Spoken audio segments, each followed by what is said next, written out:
Good afternoon. I am going to present my paper on proportion of dry eye disease and its impact on quality of life among postmenopausal women attending ophthalmology outpatient department of a tertiary care center in Alappuzha. Dry eye disease is a multifactorial ocular surface disease which causes symptoms of ocular pain, discomfort, and decreased visual acuity. And it has a significant effect on the quality of life of the patients and is more prevalent in females.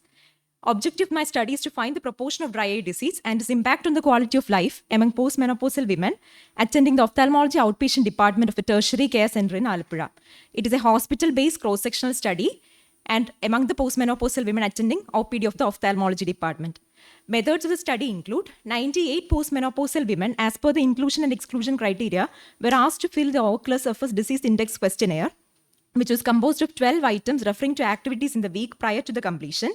And the dry eye evaluation is done using Schrimmer 1 test, tear film breakup time, fluorescein staining, and by Oxford grading using fluorescein and Ross Bengal stains. This is the OSDI questionnaire in Malayalam used in my study. This is the scale used for grading the severity of dry eye after calculating the score, which is the sum of the scores of all questions answered divided by number of questions into 25. This is the filled OSDI questionnaire. This is a dry spot detected in T-bud and this is Ross Bengal staining. Inclusion criteria includes postmenopausal women 51 to 80 years with dry eye features like burning sensation, foreign body sensation, photophobia, blurring of vision, itching, ocular fatigue, sticky tears and watery eyes. Exclusion criteria includes history of autoimmune disease and other systemic disease like diabetes and asthma, history of laser treatment, ocular trauma, ocular surgery and contact lens usage, use of systemic and topical medications, hormonal replacement therapy at present and during the past 1 year, post-hysterectomy, suspected carcinoma breast, carcinoma endometrium, hormone-dependent neoplasia, and those patients who are not willing to participate in the study. Results from my study include mean age of the study population was found to be 63.2 plus or minus 6.9, and the mean age of menopause was found to be 49.9 plus or minus 1.3.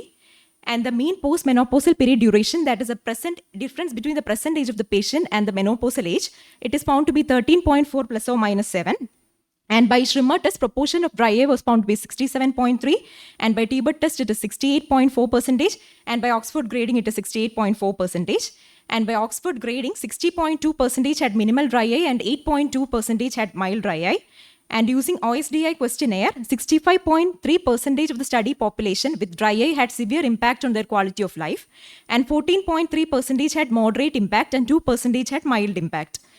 Based on the percentage distribution of presenting symptoms, gritty eyes was found to be the most frequent symptom of 78.57%, followed by blurred vision, painful eyes, poor vision, and sensitivity to light. Coming to the association of dry eye and quality of life, from my study, those patients with dry eye detected by Schrimmer test, 92.4% had severe deterioration in the quality of life, and those detected by T-bud, 89.6% had severe deterioration, and by Oxford grading, 89.6% had severe deterioration. And association of postmenopausal period with the quality of life, those with postmenopausal period less than or equal to 10-year group, 58.5% had severe deterioration in quality of life, and in those with more than 10-year group, 70.2% had severe deterioration. Coming to the discussion, in this study, we evaluated the proportion of dry eye disease in postmenopausal women and how it affects their quality of life. And from our study, proportion of dry eye was found by Schrimmer test to be 67.3%, by T-bud test 68.4%, by Oxford grading 68.4%, and with minimal dry eye 60.2% and mild dry eye 8.2%. Based on OSDI score, 92.4% were severely affected by dry eye by Schrimmer test, 89.6 were severely affected by based on T-bud, and 89.6 by Oxford grading. From our study, those persons without dry eye by Schrimmer test, 9.4% had severe deterioration quality of life, and by T-bud test among persons without dry eye, 12.9% had severe deterioration quality of life, and by Oxford grading, in those without dry eye, 12.9% had severe deterioration quality of life.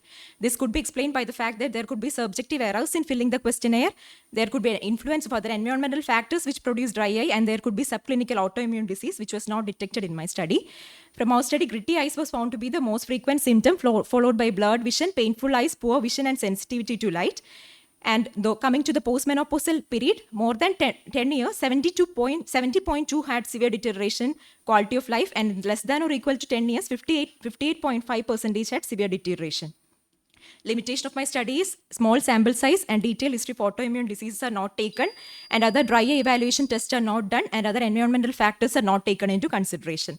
Relevance of the study: dry eye is prevalent in postmenopausal women and lead to severe deterioration in quality of life, and alteration of sex hormones lead to abnormal tear film, which in turn lead to increased symptoms of dry eye. Therefore, a combined approach need to be considered between the gynecologist and ophthalmologist for the management of this disorder. Thank you. Good presentation. I just wanted to ask you, of all the tests which you've done, which is the most reliable for diagnosing dry eye? Shrimmer. Sharma. And the Oxford grading, you said what percentage had a mild disease? By Oxford grading, mild dry is 8.2 percentage. Minimal is 60.2. Minimal is 60.2. But what percentage of your patients actually reported a severe deterioration in Quality of life. quality of life? Based on OSDI score, 92.4 by Schrimmer test and 89.6 by TBIT and 89.6 by Oxford grading. So why do you think there is a discrepancy here? You know, when you're measuring, you know, it's Subject. yeah. Subjective. Why do you think that is so? Because Rose Bengal staining and fluorescein staining, those patients, some patients it is Rose Bengal staining has taken more. Okay.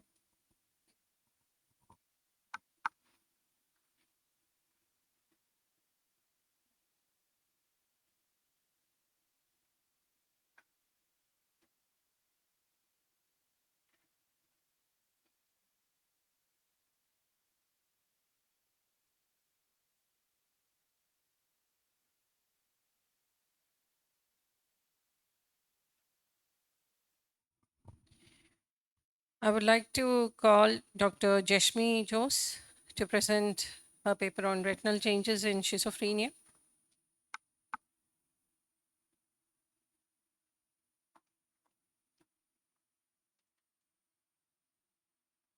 Just a remark.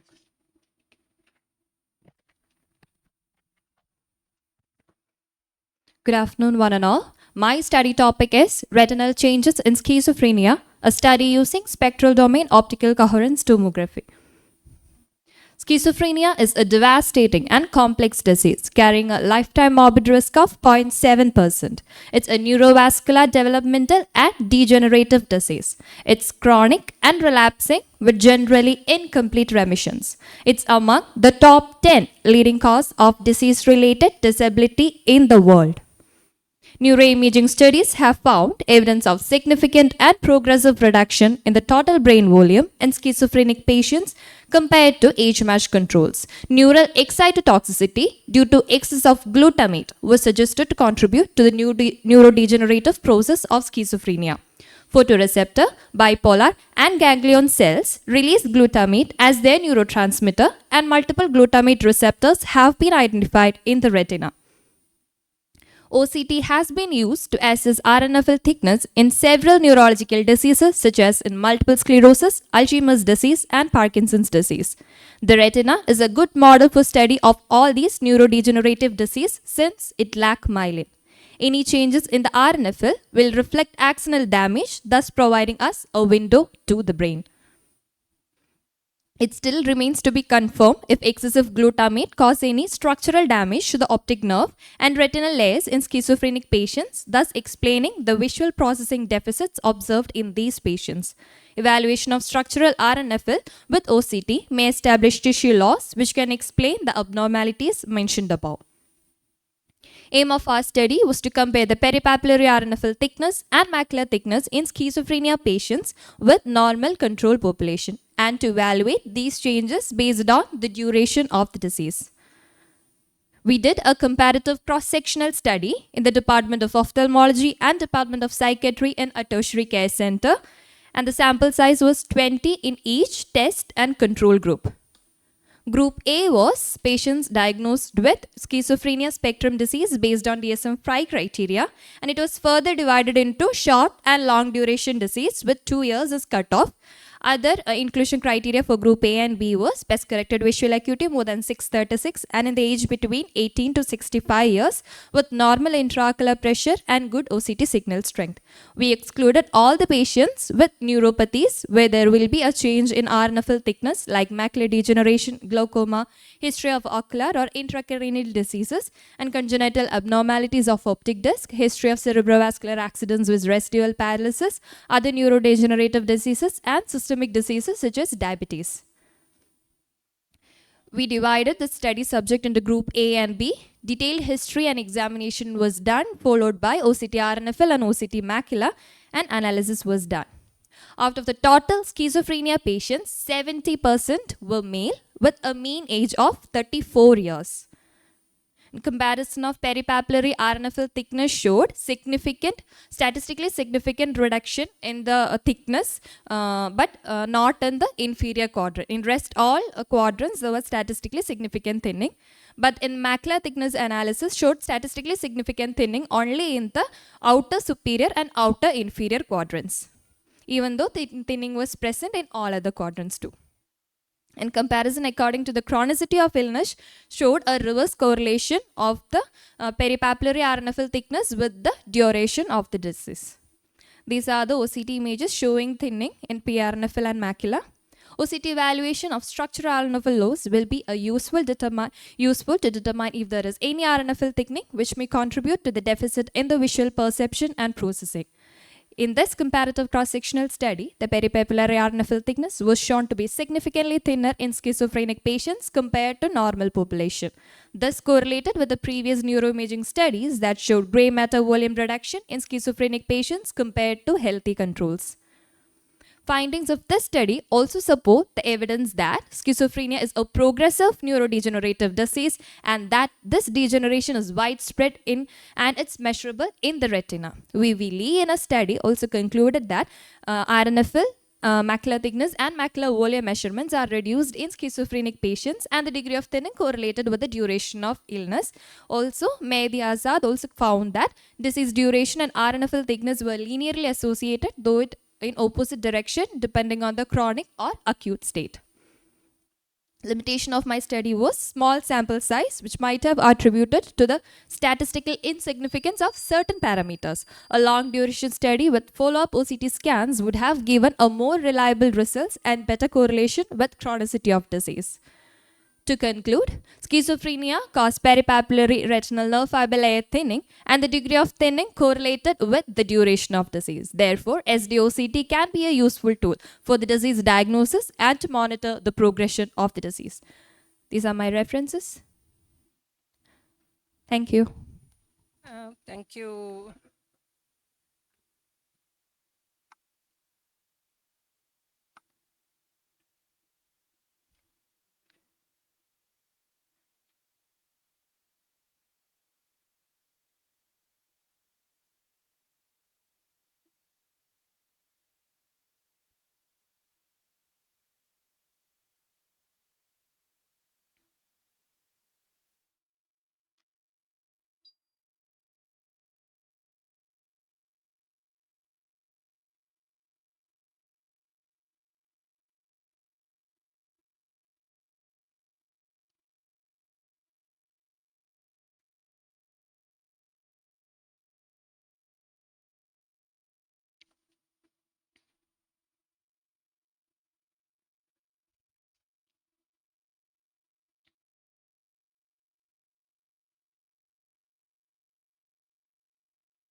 We basically need two judges. It's not fair judging one. So sorry, whoever presented first.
Good afternoon, one and all.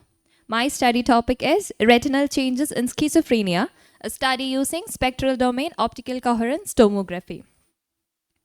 Schizophrenia is a devastating and complex disease carrying a lifetime morbid risk of 0.7%. It's a neurovascular, developmental, and degenerative disease. It is chronic and relapsing with generally incomplete remissions.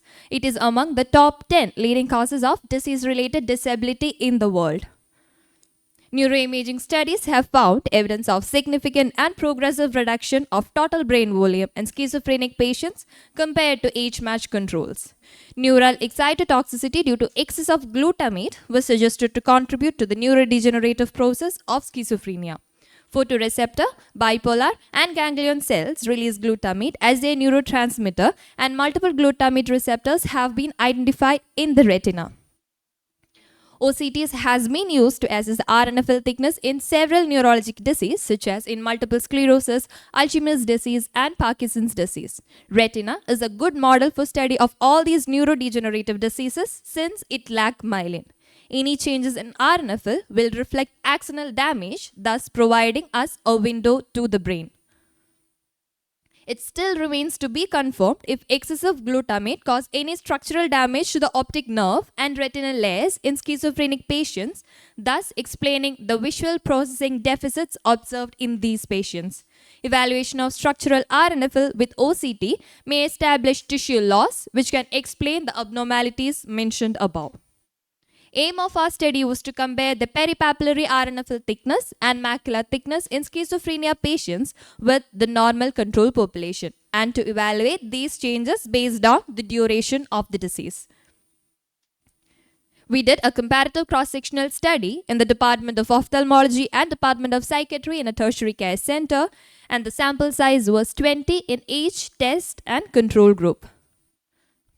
Group A was patients with a diagnosis of schizophrenia spectrum disease based on the DSM-5 criteria. It was further divided into short and long duration disease with 2 years as cutoff. The rest of the inclusion criteria for both Group A and B was best corrected visual acuity more than 636, age between 18 to 65 years with normal intraocular pressure and good OCT signal strength. We excluded all the patients with neuropathies where there will be a change in RNFL thickness like macular degeneration, glaucoma, history of ocular or intracranial diseases, congenital abnormalities of optic disc, history of cerebrovascular accidents with residual paralysis, other neurodegenerative diseases, and systemic diseases such as diabetes. We divided the study subject into Group A and B. Detailed history and examination was done, followed by OCT RNFL and OCT macula, and analysis was done.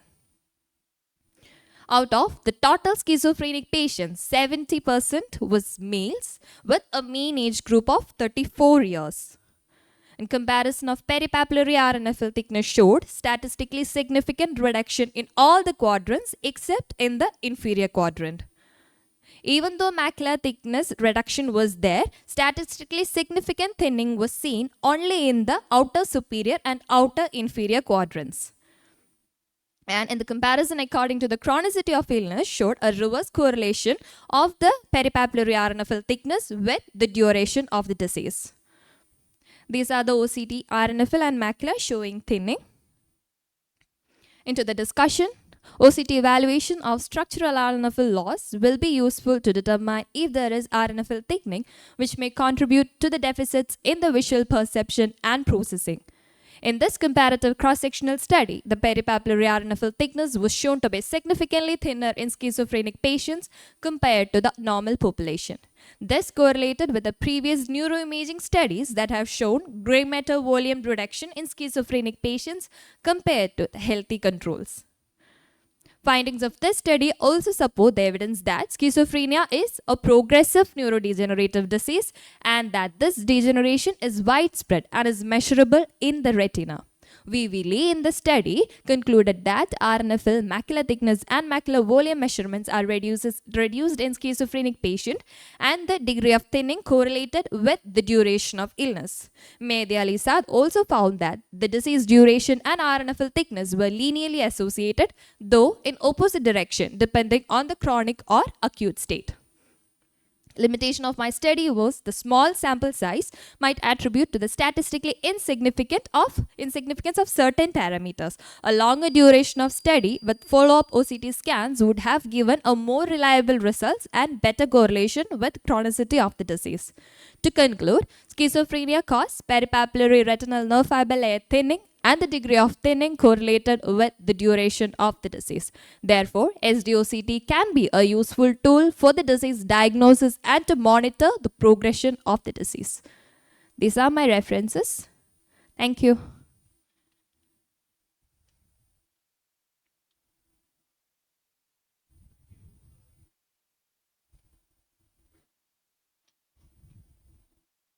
Thank you, Dr. Jasmi.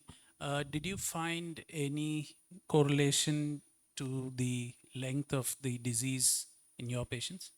I did a cross-sectional study, and follow-up study was not done for a single patient. But when we took patients, in the patients selected, we divided them into patients who have diagnosed within 2 years and who are in long-term Did you find disease any duration. difference? And Did you find any difference? yes, sir, there was more thinning in long duration Did you study. look at any specific areas of the RNFL that was more affected in these patients? Mainly temporal and superior quadrant thinning is seen. Is that how it is reported in literature as well, or was that your incident? Different studies tell different thing. In one of the studies, who have told that nasal thinning is not much there, and also that correlated with my study also. More thinning was present in the temporal and superior quadrant. Also, as we have studied, temporal thinning is mainly seen in the descending diseases, as we have already know. Similar pattern is seen in here also.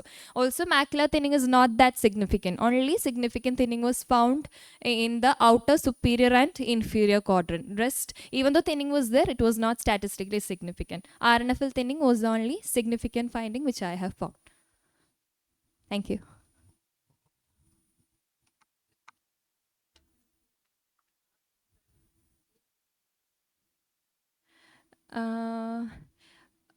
It can reduce to an extent with the age, also with other diseases if there is like glaucomatous change and all.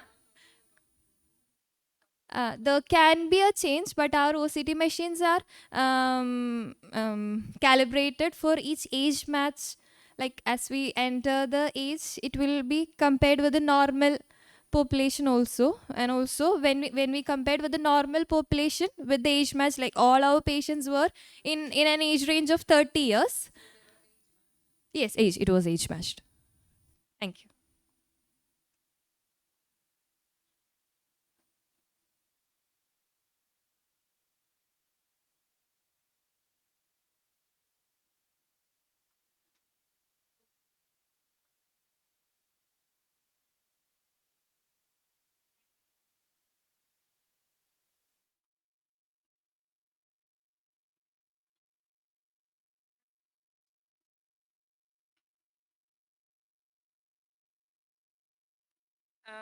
And I would like to call Dr. Brinda to present her paper on SDOCT-based study of retinal nerve fiber layer change in COPD.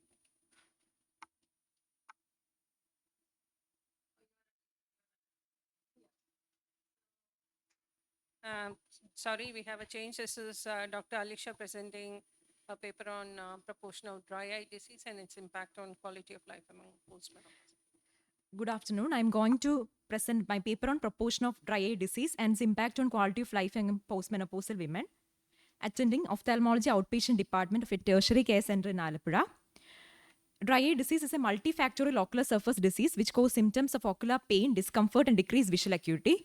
And it has a significant effect on the quality of life of patients and is more prevalent in females. My objective of my study is to find the proportion of dry eye disease and its impact on quality of life among postmenopausal women attending ophthalmology outpatient department of a tertiary care center in Alappuzha. It is a hospital-based cross-sectional study including postmenopausal women attending the ophthalmology outpatient department. Methods of the study include 98 postmenopausal women as per the inclusion and exclusion criteria were asked to fill the OSDI questionnaire composed of 12 items referring to the activities in the week prior to the completion. And dry eye evaluation is done using Schrimmer 1 test, tear film breakup time, fluorescein staining, and by Oxford grading using fluorescein and rose Bengal stains. This is a OSDI questionnaire used in my study in Malayalam. This is a scale used to grade the severity of dry eye using OSDI score, that is calculated by sum of the scores divided by number of questions answered into 25. This is the performa filled. This is the dry spot in Tibet and the rose Bengal staining.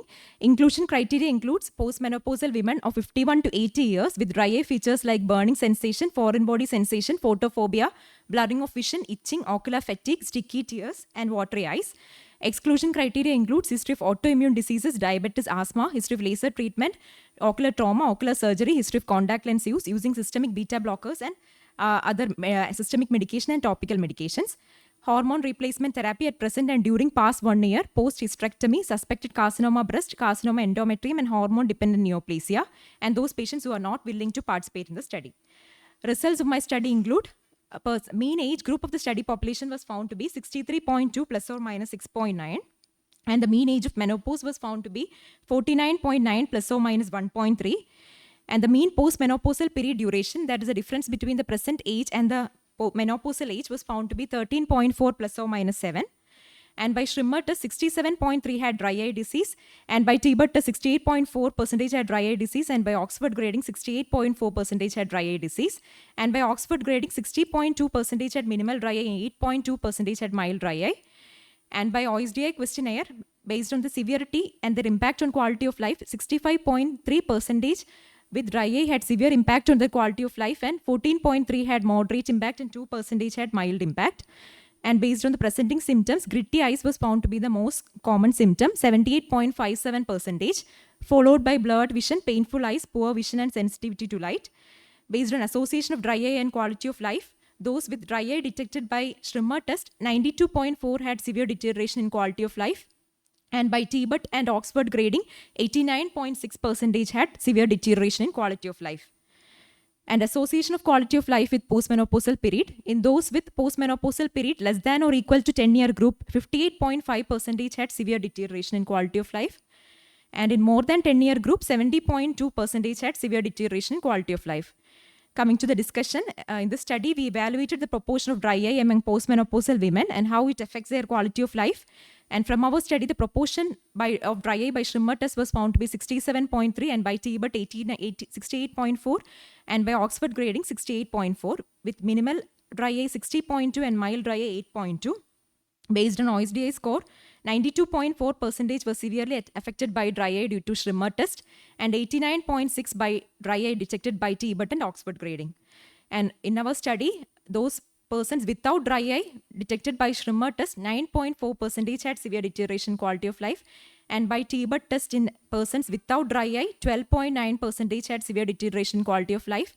And by Oxford grading, in those without dry eye, 12.9% had severe deterioration quality of life. This can be explained by the fact that there could be subjective errors in filling the questionnaire, and there could be subclinical autoimmune diseases, which was not identified in our study, and influence of other environmental factors that produce dry eye. From our study, gritty eyes was found to be the most frequent symptom, followed by blurred vision, painful eyes, poor vision, and sensitivity to light.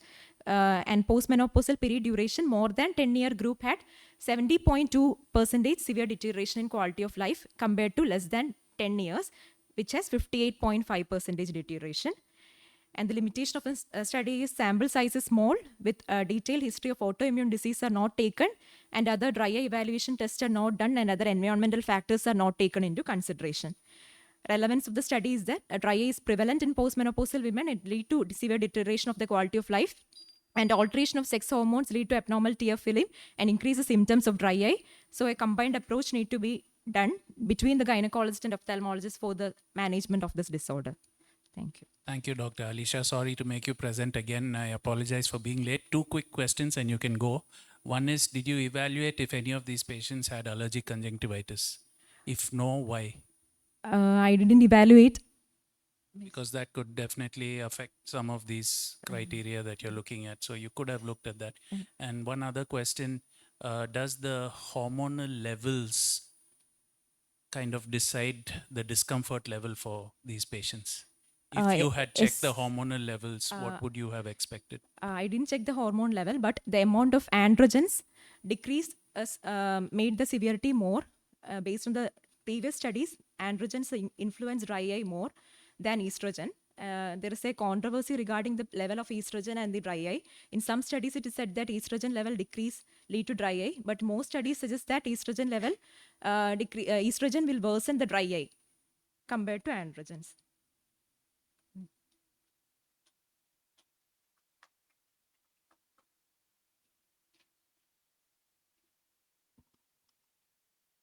Dr. Brinda, please come.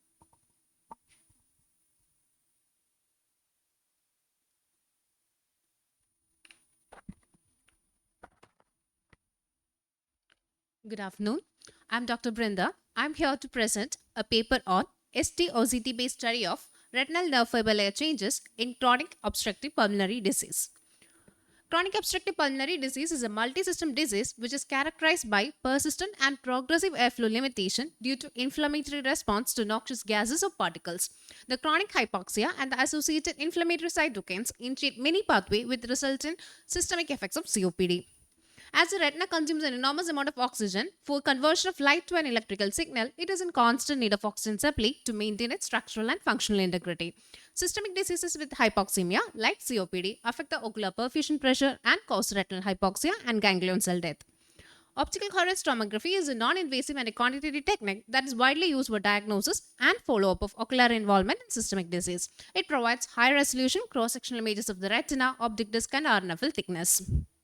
Aim of my study was to assess the retinal nerve fiber layer changes using ST-OCT in COPD patients visiting a tertiary care center in Kerala and to compare the findings with healthy control group.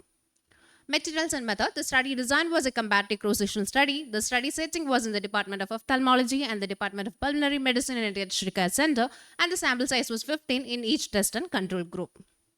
The various inclusion criteria were: Group A included COPD patients of age more than 40 years and on treatment since 3 years, with a visual acuity of 6/36 or better, intraocular pressure less than 21 mm of Hg, and a good OCT signal strength.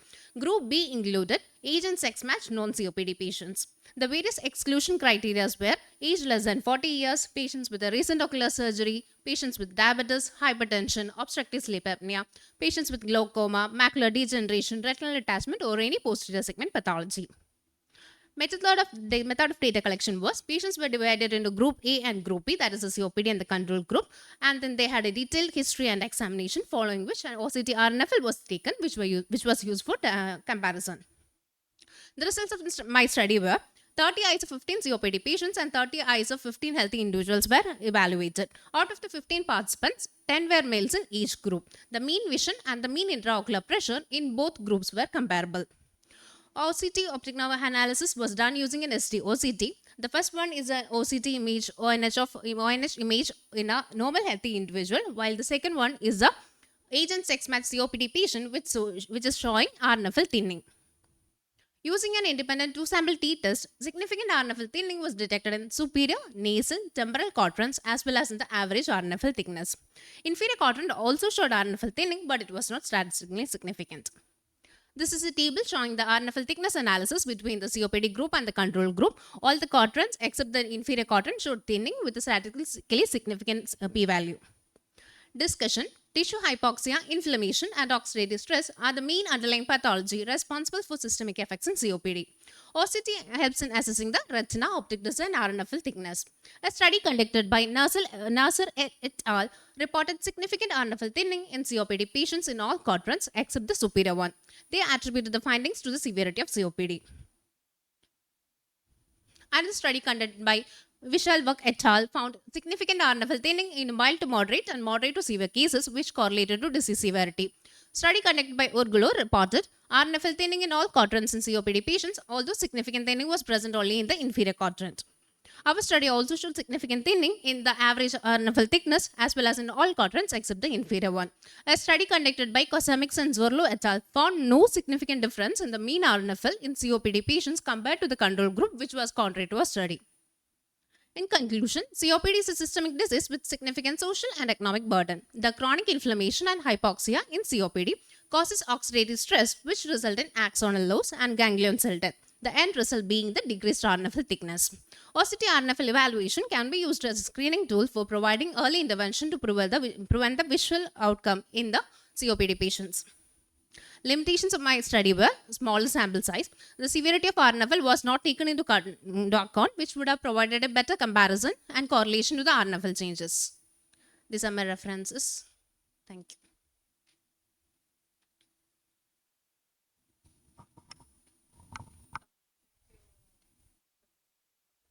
Yes, ma'am.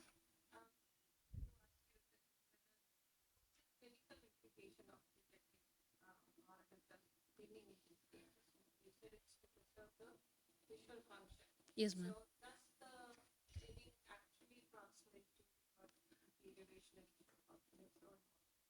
Um, Actually, the COPD patients usually they are not having much an idea about the retinal changes in COPD. So in this study, if we compare the patients and compare their RNFL, there will be thinning, which can cause decreased visual outcome.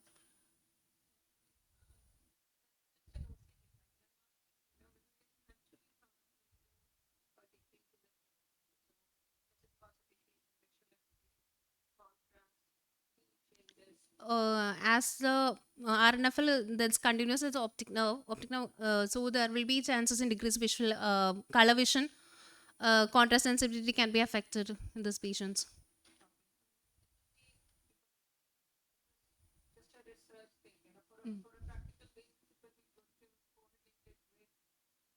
Um, yeah.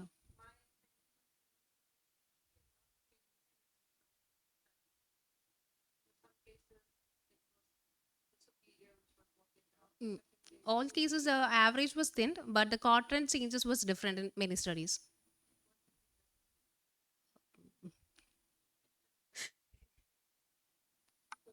Thank you.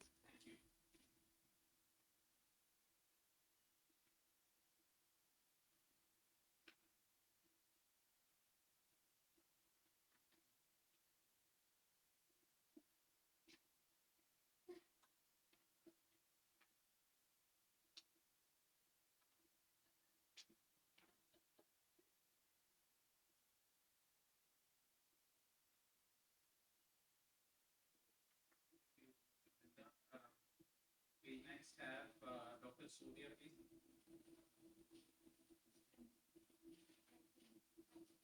Absent. Okay, then can we have Dr. Verena? Surya is absent.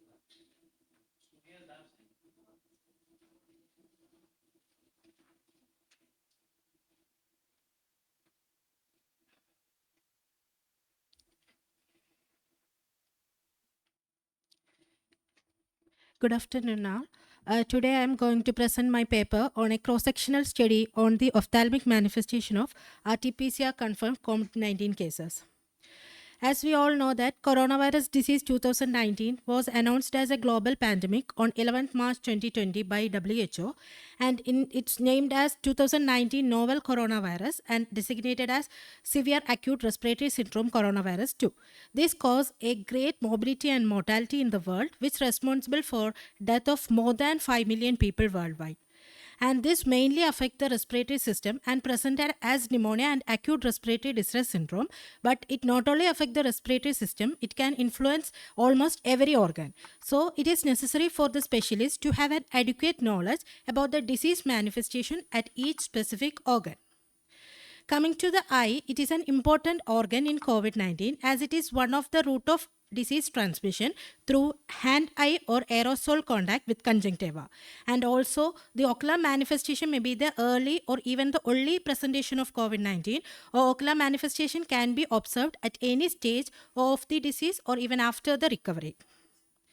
The purpose is to evaluate the various ocular manifestation of RT-PCR confirmed COVID-19 cases and its association with severity of COVID-19 and coexisting comorbidities.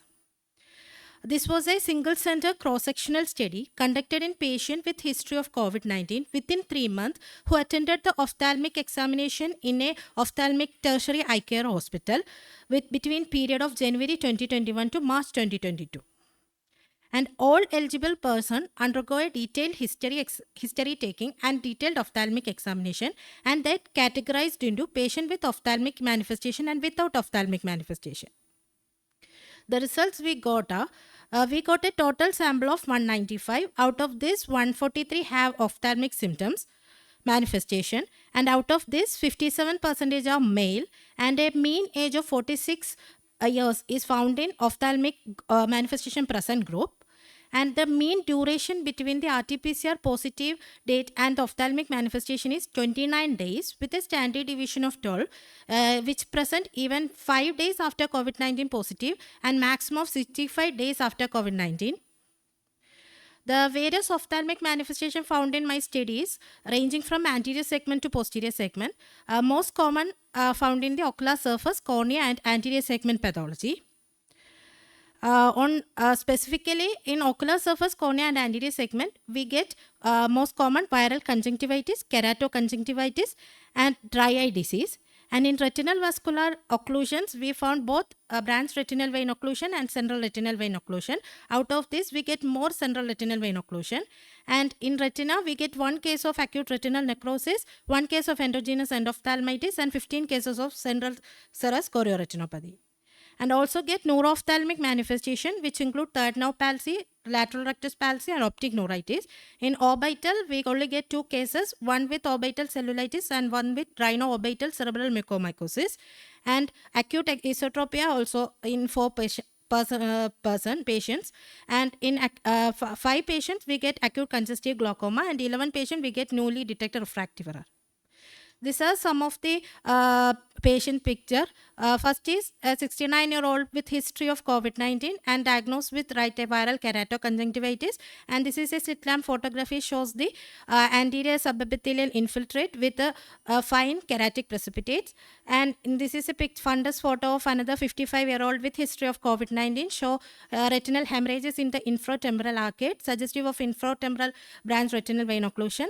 Another patient with a bilateral fungal endogenous endophthalmitis. This is a 13-year-old boy came to our OPD with complaints of deviation of eye and diagnosed with acute comitant esotropia. Coming to the comorbidities found in our study population, in 43% patients have comorbidities. Out of this, we found diabetes and hypertension is more common. And comparing with the comorbidities and the ophthalmic manifestation, it found that 84.030% patients have ophthalmic comorbidities with comorbidities have ophthalmic manifestation, and the p-value is also less than 0.05. So there is a statistical significance between these two groups. That is the ophthalmic manifestation more occurring in patients with comorbidities. And this is the COVID-19 severity category in my study population. That is more we got category A population, then 27.7% in category B and 7.7% category C. Out of this, we found that the ophthalmic manifestation more common in patient with more severity of COVID-19. So in study, we found the ocular manifestation range from anterior segment to posterior segment. These findings are comparable with Mridika Sen et al. Study. And also we found a positive correlation between systemic comorbidities and severity of the COVID-19 infection. This is similar to a study conducted by Circadi et al. The limitation of the study, limited sample size, and we only examined the patient with ocular symptoms, and also the group number of patients in both the group is not equal. The conclusion, ophthalmic manifestation of COVID-19 vary from mild self-limiting conjunctivitis to sight-threatening retinal vascular occlusion, endophthalmitis, and rhino-orbital cerebral mucormycosis. And the prevalence of ocular manifestation were found more in patients with systemic comorbidities and category B and C COVID-19. Thank you. Thank you, Dr. Raina. You are a brave person to examine the COVID patients when everyone was scared.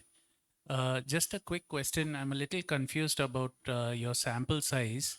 Obviously, you examined both the eyes, or you were only examining the eye that was involved?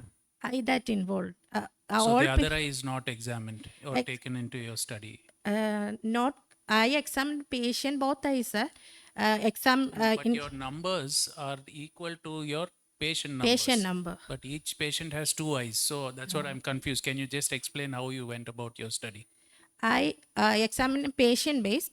Both eyes are examined of a patient, and patient have only symptoms in one eye, and the sample size I taken is patient number of Yeah, patients. so eyes evaluated. So from each patient, you evaluated only one eye. Is that what you're trying to say? Okay. That might create a little bit of bias, no? And is there any way you attributed all these to COVID and not an incidental finding, for example, acute congestive glaucoma? That it is yet to be studied more. I only found this findings in my study. I get whether it is accidental or that I can't conclude. COVID, there was a sudden rise in esotropia. yes. It's because of Because increase- of online classes yeah, and online, increased yeah. usage. So you cannot attribute all of them to COVID. You cannot. You really cannot. So ideally, what you should have done is you should have compared the incident of ophthalmic manifestation in a similar population prior to COVID to see what exactly has jumped since COVID. Then you could say, like these diseases were more prevalent. Otherwise, it's a little bit difficult to conclude that it's related to COVID per se. Thank you.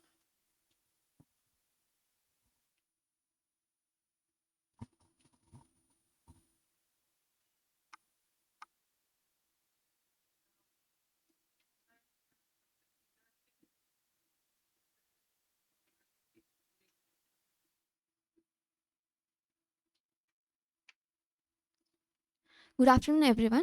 My paper is on IgG4 related ophthalmic disease, an observational case series from a tertiary eye center in Kerala. IgG4 related disease is an idiopathic multi organ inflammatory state. It manifests as chronic, relapsing, sclerosing inflammation in any organ system. Pathogenesis is thought to revolve around humoral and cell mediated immunity. Pancreas and salivary glands are the most commonly affected organs, and ophthalmic manifestations of IgG4 related disease can be varied, most commonly affecting the lacrimal gland.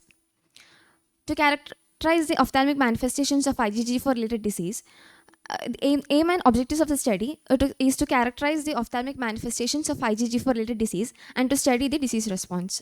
Materials and methods: it's a retrospective case series done at a tertiary eye center in Kerala. 5 patients were studied in a span of 2 years, and all patients who presented with IgG4 related disease, ophthalmic disease, were included in the study. A detailed clinical history was taken, uncorrected and best corrected visual acuity and extraocular movements recorded, slit lamp examination and fundus examination were done, and IOP readings were taken. Detailed examination of the orbit was done, magnetic resonance imaging was done, incisional or excisional biopsy taken, which was sent for histopathology and immunohistochemistry, and biochemical tests were also done. Patients who were positive for IgG4 related disease were sent for rheumatology consultation and were started or on oral steroids and immunosuppressants after ruling out a systemic disease. Results and discussion. General characteristics: out of the 5 patients studied, only 4 were female. The mean age at presentation was 40.2 plus or minus 15.43 years. The clinical characteristics: the presenting complaints were prominence of eye in 80%, lid edema in 40%, and double vision in 60%. In our study, only 1 patient had bilateral presentation, and visual acuity impairment was present in 1 patient. The most common organs involved were lacrimal gland, followed by extraocular muscles and soft tissue. None of our patients had extraorbital manifestations. Serum IgG4 was done in 4 patients and was found to be raised in all the 4 patients. C-ANCA was positive in 1 patient. CRP was positive raised in 1 patient, and serum ACE levels was raised in 1 patient. There was rapid progression of signs in 1 patient, resulting in profound visual acuity impairment. Imaging showed involvement of lacrimal gland, extraocular muscles, and orbital soft tissue, and lacrimal sac. Figure A is a T2 weighted MRI showing solid mass in the inframedial quadrant of the right orbit with involvement of the lacrimal sac and extraocular muscles. And figure 2 is a T1 weighted MRI post contrast showing a solid enhancing lesion in the inframedial part of the right orbit with involvement of the inferior rectus and the medial rectus. Management, incision or excisional biopsy were taken and sent for histopathology examination. Pathological findings, HPE analysis were available in all the 5 patients, and the most prominent features were lymphoplasmacytic infiltrate, eosinophilic infiltrate, storiform fibrosis, and perivascular inflammation. IHC for IgG4 positive plasma cells was performed in all the cases and were consistent with IgG4 related disease. CD3 and CD20 markers were also positive. According to the diagnostic criteria for immunoglobulin G4 related ophthalmic disease, 4 patients were classified into definite category and 1 patient was classified into probable IgG4 related ophthalmic disease. Treatment and response. Treatment was started with oral prednisolone, mycophenolate mofetil, azathioprine, and methotrexate. The mean follow-up period is 9.4 months and only 1 out of the 5 patients were reported to have recurrence. IgG4 related orbital inflammation. The most common presentation was painless eyelid or periocular swelling and proptosis. The order of involvement, lacrimal gland followed by orbital soft tissue, extraocular muscles, eyelid, optic nerve and the trigeminal nerve. Inflammation and fibrosis are the key components in the pathogenesis, and there is an increased risk for lymphoma in patients with IgG4 related orbital inflammation. The various treatment modalities available are oral steroids, which is the first line of management, intraorbital cortical steroids, immunosuppressive agents like azathioprine, methotrexate, and mycophenolate mofetil. Rituximab, which is a monoclonal antibody against CD20, is a promising treatment in IgG4 related ophthalmic disease. This is a comparison of various studies in this topic. In a study by Michael Lebo et al., 19 patients were studied in a span of 8 years, and 57.9% were found to have bilateral disease. Lacrimal gland was the most commonly involved organ. Serum IgG4 was elevated in 61.1%, 78.9% had a systemic disease, and disease relapse was found in 66.7%. In a study by Sato et al., 57% had bilateral disease. Lacrimal gland was the most commonly affected organ. 10 patients had elevated IgG4 and systemic disease was found in 29%, and disease relapse was present in 28%. This was consistent with the result of our study. So the conclusion, what we knew before the study was the characteristics of orbital inflammatory diseases, and what we wanted to know with the study was the characteristics of IgG4 related orbital disease, variable presentations, treatment and response. And what we learned was IgG4 related ophthalmic disease is a chronic painless subset of orbital inflammation. HPE is crucial in correct diagnosis, long-term follow-up is required, and prompt and accurate diagnosis ensures a good prognosis. These are the references. Thank you. Good, Vedanta. I just wanted to ask you, do you routinely test IgG4 in all orbital inflammatory diseases? Or was there anything which made you suspect this and, and ask for The first patient was having a painless inflammation in the orbit. So we did a biopsy and confirmed with this. And all other patients now when they come with this like fibrosing kind of inflammation, which is painless, we usually suspect this and do biopsy. Which is a fibrosing inflammation. Two of your patients had other tests positive. One had a elevated serum ACE and the other one had a C anchor positive, which is considered to be very specific for GPA. Yes, ma'am. So why did you decide, it's not an GPA, and, go for IgG4 diet? As it was HV proven and immunohistochemistry was positive for IgG4 plus cells. So we took that as a diagnosis. In your study, the patients were much younger than any of the other studies. And also they presented much earlier than the other studies. Any reason why? No. Where were the other studies from? You did mention some studies, but where were they done? One was a French case series. Okay. One is a Japanese series, and there is a Chinese series. Okay, so then the conclusion is that good eye care is easily available here, and people avail it much faster than those undeveloped countries, maybe. Huh? Okay, thank you. Thank you.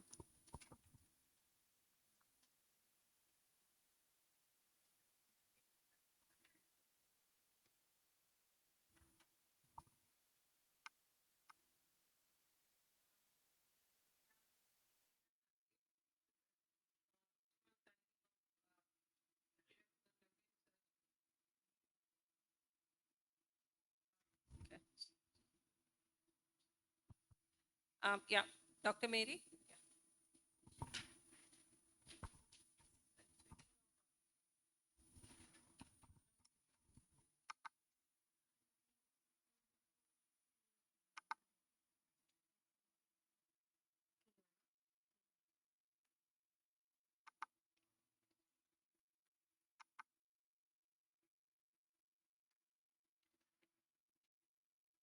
Good afternoon.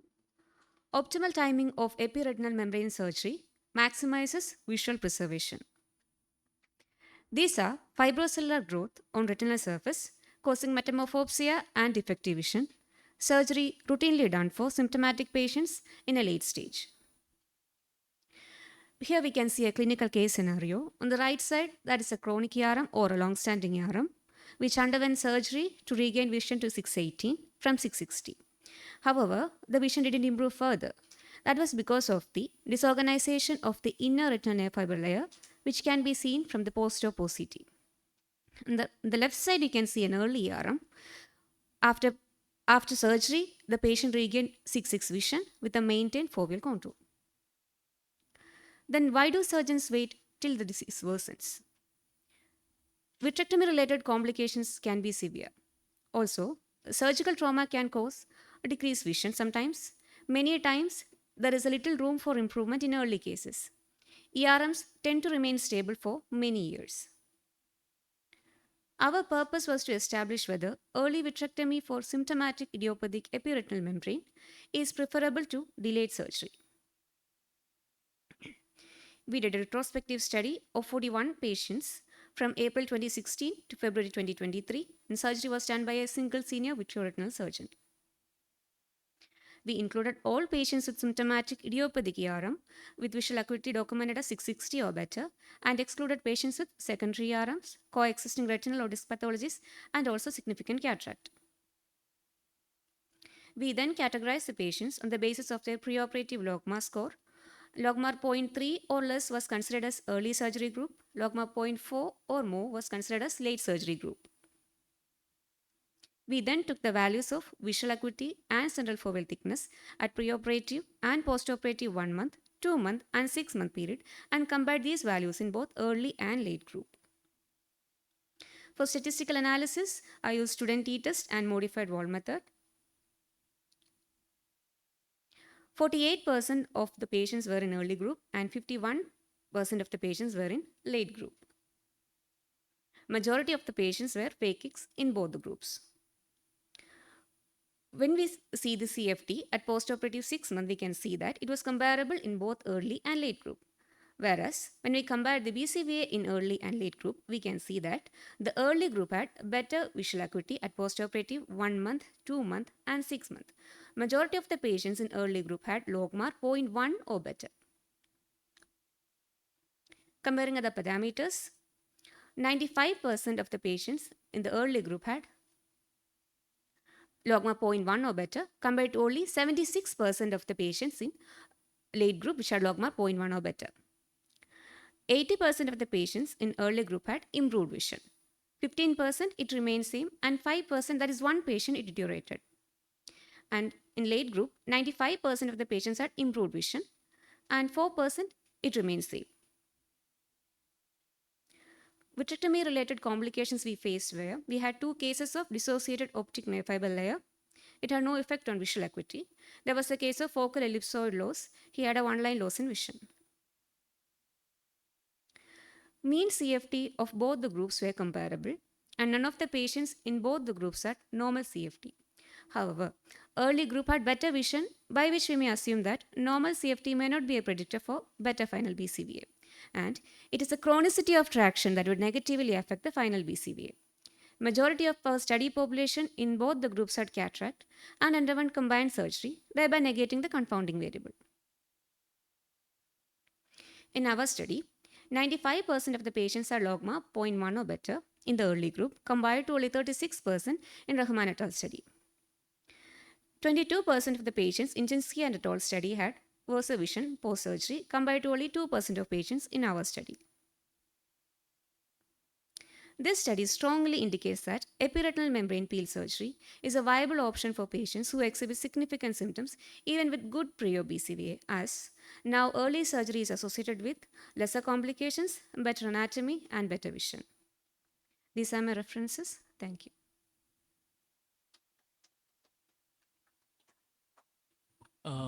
Thank you. Just one quick question. So, should you do an early surgery when you're doing cataract surgery, or should you do cataract surgery when you're doing an early ERM peeling?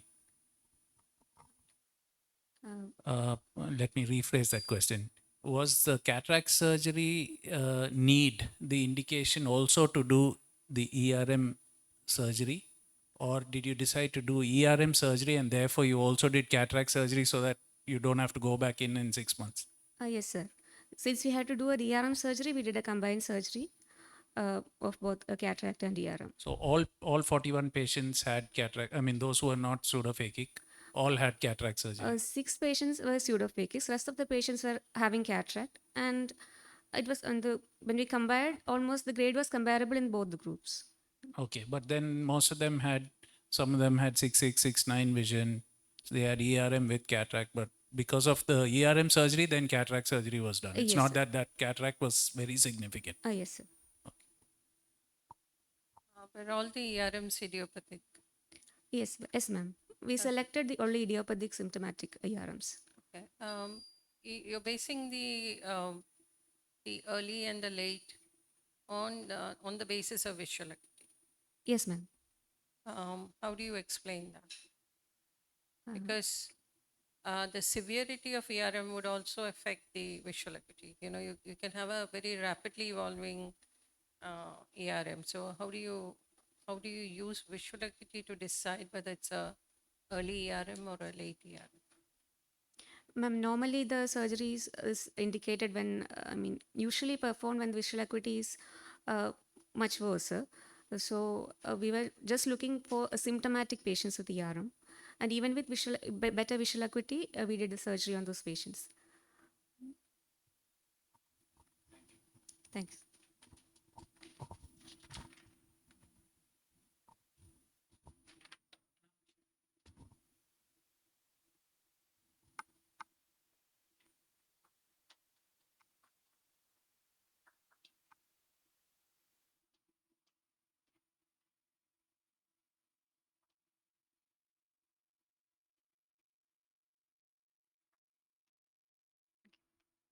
Good afternoon to all. My topic is assessment of the choroidal thickness in the pachychoroid disease spectrum.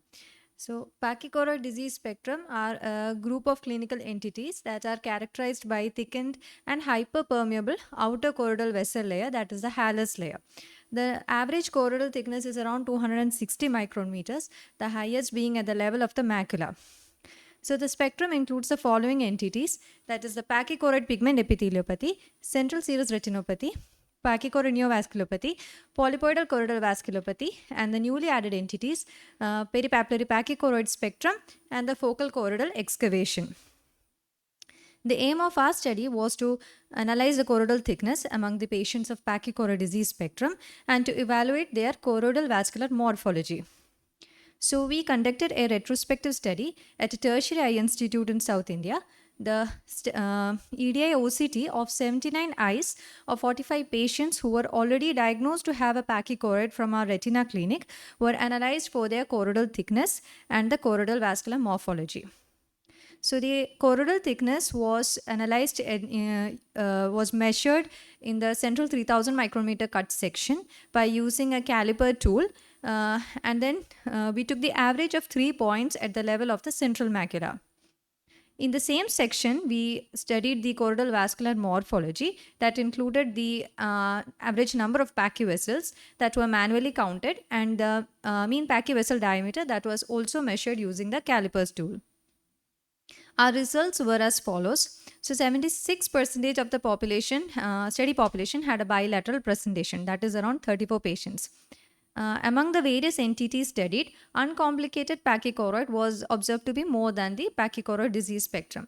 So uncomplicated pachychoroid were characterized by thickened choroid and the presence of pachyvessels, but there was no retinal alteration. Among the pachychoroid disease spectrum, central serous retinopathy was the most common. A male preponderance was observed in our study population.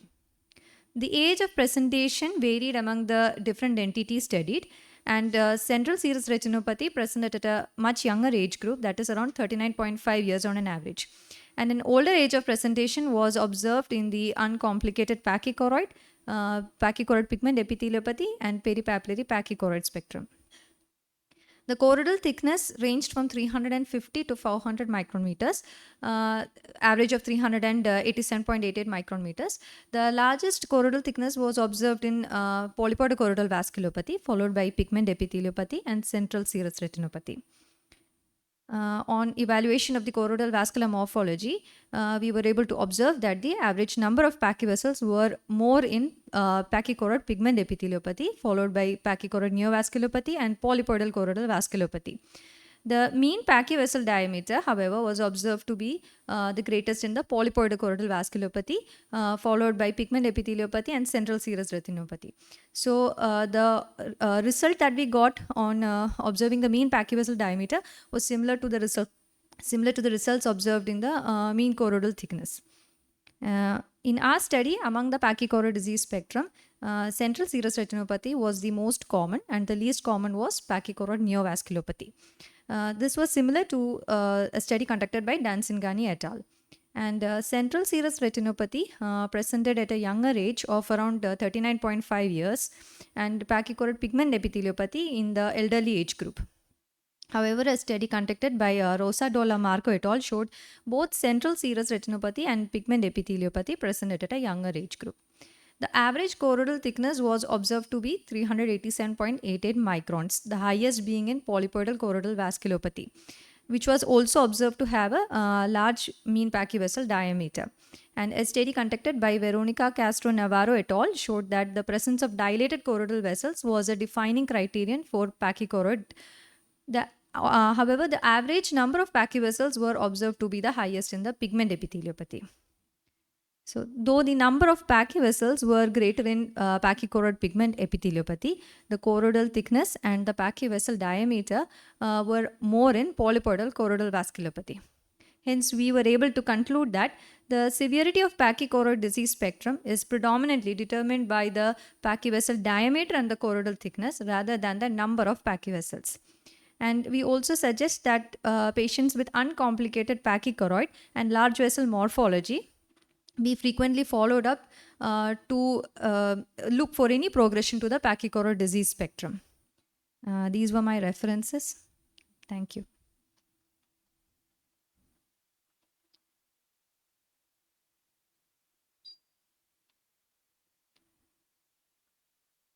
Thank you. Just one quick question. Yes, sir. Can you just describe how you took the measurements?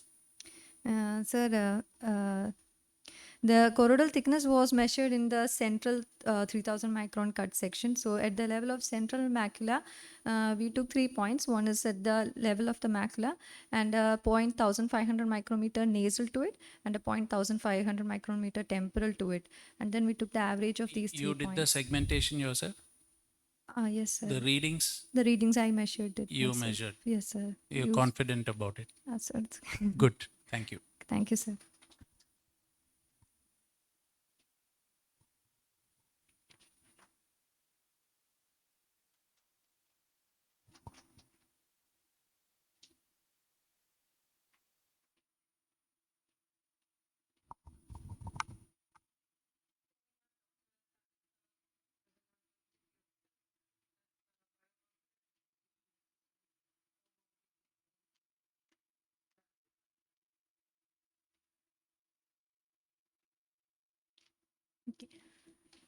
Good afternoon. My topic is on turbidity of cyst as a biomarker and association with systemic comorbidities in center involving diabetic macular edema.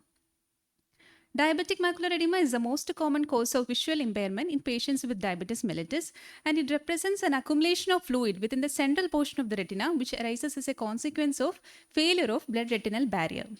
These are the OCT patterns of macular edema. First one is cystoid macular edema, second is spongiform edema, and the third is neurosensory detachment.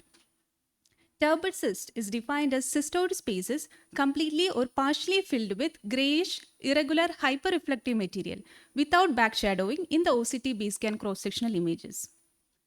Our aim of the study, systemic correlations of center involving diabetic macular edema patients with turbid appearing cyst and with non-turbid cyst, and to evaluate the associated OCT characteristics in turbid appearing cysts like central foveal thickness, hyperreflective foci, and disorganization of inner retinal layers. Materials and methods. It was a cross-sectional study period from January 2022 to January 2023. 101 eyes of 70 patients with center involving diabetic macular edema is selected and is divided into two groups, group 1 containing turbid cyst and group 2 containing non-turbid cyst.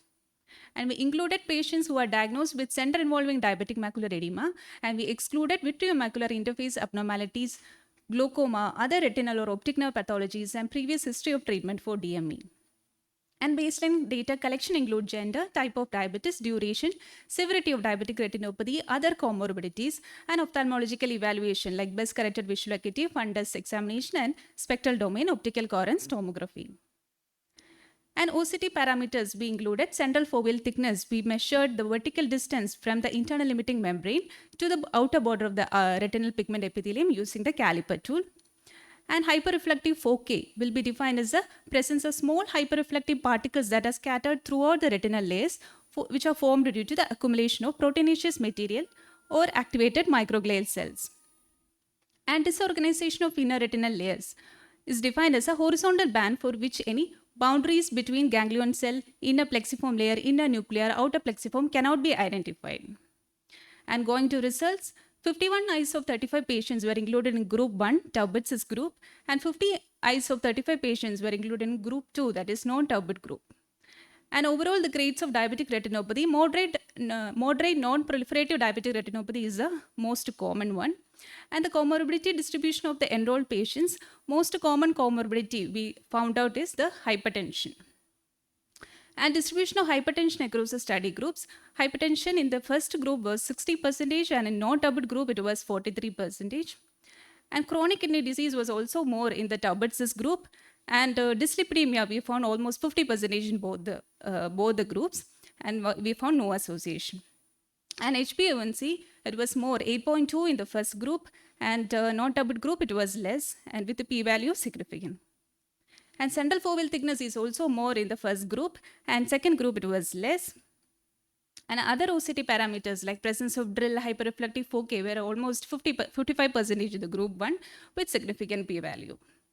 And coming to discussions, our observation, individual with turbid cyst had poorer glycemic control, longer duration of diabetes mellitus, presence of hypertension, chronic kidney disease as comorbidity, and poorer vision. And our studied 51 eyes of 35 patients with turbid cyst, and we found association with hypertension and chronic kidney disease, and we found no association with dyslipidemia. And OCT parameters were also more in the turbid cyst group. And the similar study conducted by Ramesh et al., they also noted OCT parameters, which are hyperreflective foci, ellipsoid sound defects, and central retinal thickness were more in the turbid cyst group than non-turbid cyst group. But they didn't find any association of medical conditions like hypertension, renal, or cardiac disease. Study conducted by Oud-Couture et al., they studied 33 eyes of 24 patients with turbid cyst, and they found severe NPDR is the most common retinopathy noted. And study conducted by Aarti et al., they also studied 131 eyes of 91 patients, and they observed a higher prevalence of hypertension and lower serum triglycerides in the group with more hyperreflective foci. And take-home message, turbid cysts are commonly observed in patients who have concurrent conditions such as nephropathy and systemic hypertension. And turbid cysts often indicate a poor visual prognosis for patients as they are frequently associated with presence of drill. It is a ischemic marker. And the presence of hyperreflective foci, which is an inflammatory marker in the turbid cyst, suggests that corticosteroids may be more effective treatment option than anti-VEGF. This finding could potentially lead to modifications in the treatment approach. These are my references. Thank you. What actually causes the turbidity in the turbid cyst? It's a most chronic cases we observe turbidity, and we found that associated comorbidities also indicative of Yeah, but turbid cyst. anything in the literature about what material is accumulating in the cyst? No, ma'am. It's a hyperreflective material. It's like no other studies are. Okay. No.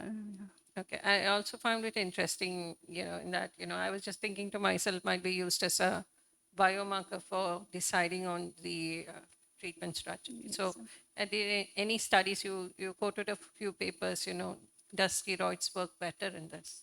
Yeah, steroids work better. Yeah. But we found but it is contraindicated in increase IOP, cataract, and all. Then anti-VEGF will. Yes. Were all your 70 patients first time visits? They had no treatment before, or how did you? No treatment before. No laser, no injections. No injections. No laser. You made sure that they Yes, were. yes. Okay. Thank you. Thanks.